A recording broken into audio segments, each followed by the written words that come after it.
Thank you very much, and thank you to President Borrell and Jean-Michel for the invitation to be in this magnificent space.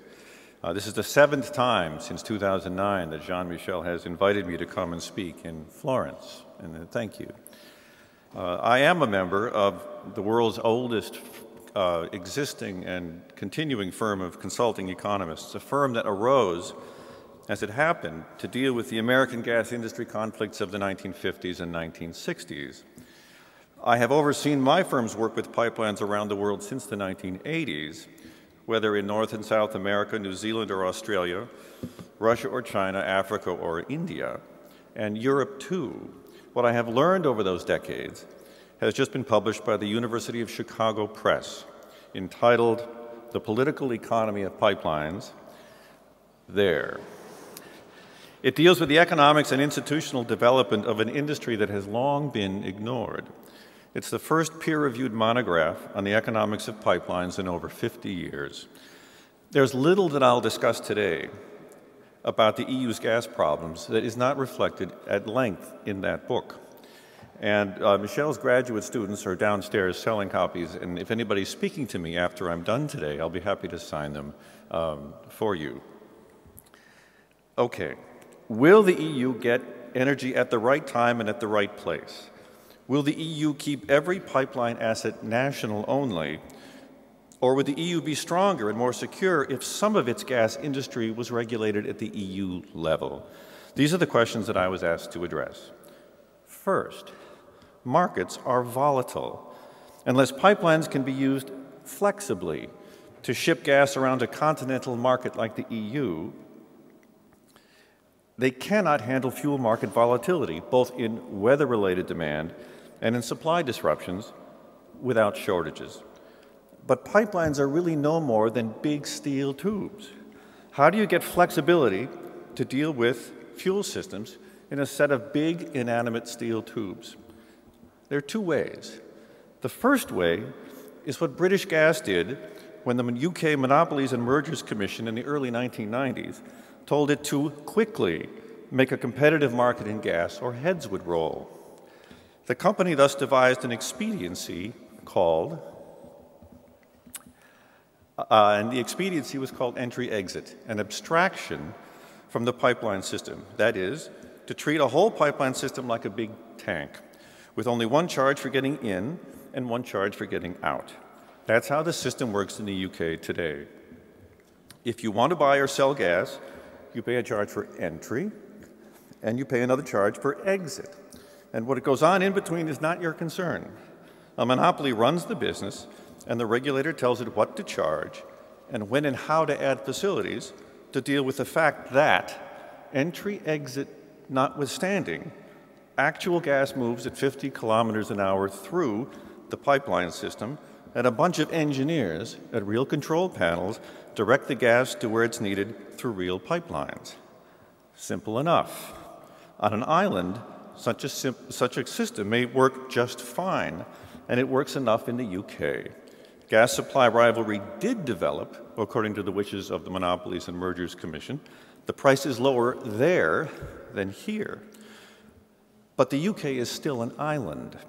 To impose entry-exit on a continent, with each member state as its own little island, and nothing at the EU level available for straightforward contracting across those islands, all you will get in a volatile fuel market is either overbuilding or a pipeline system that cannot handle stress. How could it be otherwise? If you refuse to track where the gas travels at 50 kilometers an hour across a continent, and therefore willfully obscure price signals for what those engineers sitting at those control panels can see moving through the pipeline system with their own eyes, how can you avoid a choice between an overbuilt or an unreliable pipeline system? If security of supply at reasonable social cost is the goal, such expediencies as may be reasonable on islands have no business being applied to continents. David Newberry and I are in complete agreement on this. Now, there's a second way, which is to look upon the pipeline system as not some collection of tanks, but as the physical means for providing the right to transport gas from one spot to another at a predictable price, based on the cost of the facilities needed to support that right. It is how the U.S. pipeline system is built and leased to shippers today. The U.S. has a continental pipeline system just like yours. We made many, it's just decades older than yours. We made many costly mistakes over the course of a century of building a system of gas pipelines that promotes security of supply without excessive capacity and at reasonable cost to consumers. But we have something to show for those mistakes and how we have made corrections over the years. We have a profitable, independent pipeline sector. Those pipelines do not buy or sell gas, they only transport the fuel. They live easily with total public transparency of their financial and operational books and records, having no trade secrets in their dealings with each other or with consumers. Every mile of every interstate pipeline in the U.S. has a set of regulated prices. The risks to investors are low, and the returns for the sector are very strong. Just ask your stockbroker. Warren Buffett, maybe America's most admired investor, a man who claims that he was wired at birth to allocate capital, is heavily invested in those pipelines. Other investors are pouring money in. As of 2012, more than 51,000 kilometers of new pipelines were in the planning or construction stages in the United States, 14 times the rate of gas pipeline and planning in the EU, 14 times. Those pipelines have a proven ability to provide security of supply. In 2005, when two giant hurricanes swept across the Gulf states and put our main gas futures point underwater for a week, the pipeline system responded flexibly. Shippers who needed their transport rights less resold them to those shippers who needed them more.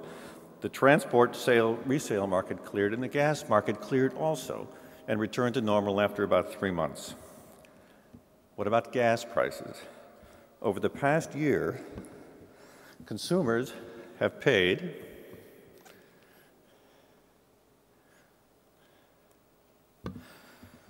commodity prices that are about 1/3 in the U.S. of what you're paying in the EU. That is, over the past year, the 115 million gas consumers in the U.S. have paid prices reflecting just under 100 billion euros, 5 times the Greek annual budget deficit, more than what Americans would have paid for the same gas. And what is more, as of the end of 2010, the U.S. gas futures market was 865 times the size of the gas futures market for the continental EU on roughly equivalent consumed volumes. That means that what risk transfer mechanisms exist in the U.S. to encourage development both in gas use and production don't exist here. Let's recap. The pipeline system. Existing interstate pipelines in the U.S. are hot investments and money is pouring in. 51,500 kilometers versus 3,500 in the EU. The price of gas. Over the past year, EU gas consumers paid about 100 billion, 97 to be exact, more than Americans did for the same amount of gas. Both the gas and electric consumers are overpaying greatly for their energy here. The gas futures market. The U.S. has a robust futures market. The EU has only a highly underdeveloped one. Unconventional gas production. There seems to be plenty of shale gas formations in Europe and in America. And both continents employ high-tech horizontal drilling. But the EU has many hundreds of horizontal drilling rigs to get that gas. And Europe has about 15, the last time I looked. Security of supply. The U.S. survived 2 hurricanes in rapid succession in 2005, whereas Gazprom's January 2009 shutoff of the Ukraine disrupted gas supplies in 20 countries and caused President Barroso, who spoke last night, to threaten Gazprom with legal action. Does Europe have less gas? No. North America and Europe both have ample gas supplies in them and around them. Does Europe use different pipelines? No, we have the same sort of pipelines. Does Europe have less storage or LNG? No. Europe has more LNG capacity. The problem is the EU regulatory regime and the process that created it. Those are the culprits. So let's compare the regulations. The US has evolved a Stradivarius of a pipeline regulatory regime comprising all the varied institutions that permit stable and compensatory profits for pipelines, the highest security of supply, the greatest spur to new technology, and the lowest gas prices for consumers. American legislators and regulators learned from their mistakes and changed course.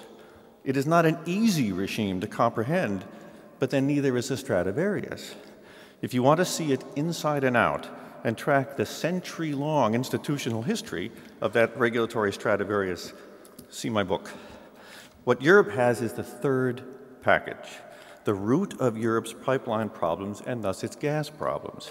It forbids transparency along the lines that we have in the States, forbids contracts, lets the pipeline companies dominate the gas trade, and it mandates, incredibly, a UK island-based entry-exit expediency for continental Europe.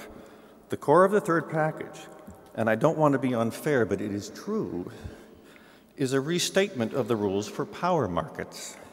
Those who wrote the third package had power markets in mind when they wrote the regulations, including pooled transmission grids, like entry-exit, independent system operators to handle vertical integration, and they said so.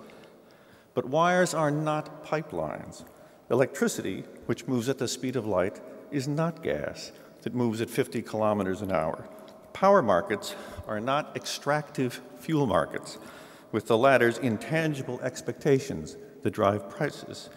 The worst thing that members of my profession have done for the energy consumers of Europe is to assume that the same markets that work for power work for gas. Of course, physical transmission rights are too constraining for power markets, just as David Newberry said this morning. But they're exactly what real gas markets need and are the foundations for the US regulatory Stradivarius that makes its great gas market possible. America never used the models or terminologies of electricity restructuring for its gas industry, but such models and terminologies exist throughout the third package. Those rules were written behind closed doors with the protection of member state companies, not consumers, in mind. The result is a continental gas price linked to the high price of oil and the slowest new pipeline construction on Earth without security of supply. Remedies. How can the EU make better pipeline business, spur more competitive gas production within its own borders, lower gas prices, and enhance security of supply all at the same time? Discard entry-exit pricing for Europe's trunk pipelines, even if you keep the model for individual member states. License the available trunk capacity for sale by contract and regulate the contract prices at the EU level. And get the inter-member state trunk pipelines out of the business of selling gas. This would be Title 12 of the EU Treaty at work. Also, do something to create creditworthy buyers who represent the interests of consumers. Europe desperately needs strong gas buyers that are independent of the pipeline sector. European regulators disenfranchised consumers by pursuing the nice-sounding but counterproductive initiative of full retail access. An accepted body of economic literature shows that atomizing buyer groups in a heavily regulated business like gas delivery simply gives the upper hand to sellers. So, find a way to reconstitute consumer-based pricing pressure groups, or European consumers will never get a fair shake in the kind of closed-door deals that produced a document that is so contrary to their interest as the third package. Post-war Europe, including Title 12 of the EU Treaty, is much more about empowering the state to look after the interests of consumers than post-war America. But you would never guess that by looking at the third package. It may seem uncharitable for me to be so critical in the space of just 15 minutes about the considerable efforts of those who have designed the EU gas regulations with such hopefulness.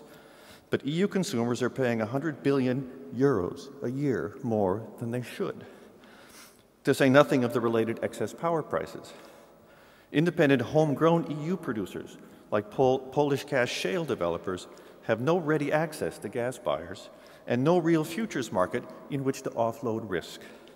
and are all captive to a non-transparent, vertically integrated pipeline system that showed in 2009 that it couldn't handle security of supply.